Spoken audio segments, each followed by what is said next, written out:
Hello guys, কি খবর? আপনাকে আশা করছি আপনারা ভালো আছেন। তো বর্তমান দেখবেন হইছেন আইসাইলে চিকেন অলরেডি হয়ে গেছে গা। তো বহুত দিন ধরে ভাবতাছি যে গুছা ক্ষেত্র কাটা হইলো তো চোখে ভাত খাওয়া হয় না।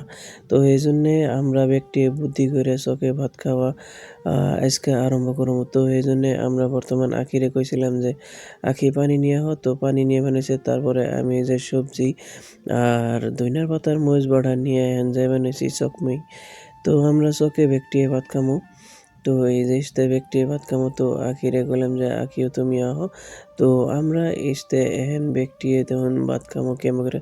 তো অন্যেরা সম্পূর্ণ ভিডিওটা দেখতে থাকুন কিভাবে আমরা কেমন করে ভাত খাই ব্যক্তি একসাথ বই না। তো ফাইনালি বন্ধুরা আমরা এহেন ব্যক্তি এনে আইলাম। আহার পরে তে আমি আচ্ছা ধুয়ে এনে ৩ থালিতে এমনি করে ভাত সাত বাইরে দিলাম। তো কুকারে ভাত নিয়েছি আর সবজি বাড়িতে বাইরে নিয়েছি, জগে পানি টানি একেবারে নিয়েছি।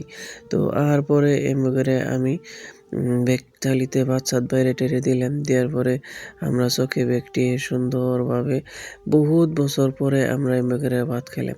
তো ভাত সাত খাওয়ার পরে আমরা হোস্টেস করলাম যে ভাই তোমরা কত বছর পরে এই চোখে ভাত খেলে? কয় যে মিনিমাম আমরা ১০-১৫ বছর পরে চোখে এমনি করে ভাত খেলাম। কয় যে আগে যেইভাবে চোখে আমরা ভাত খাইছি কি স্বাদ লাগছে, যে নাইর পাতার চাশনি, গরম গরম ভাত ডাল দিয়ে ভাত সাত খাইছি, গুছা কাটবা গেছি, এমন খেত কাটবা গেছি, তখন কি সুন্দর ভালো লাগছে।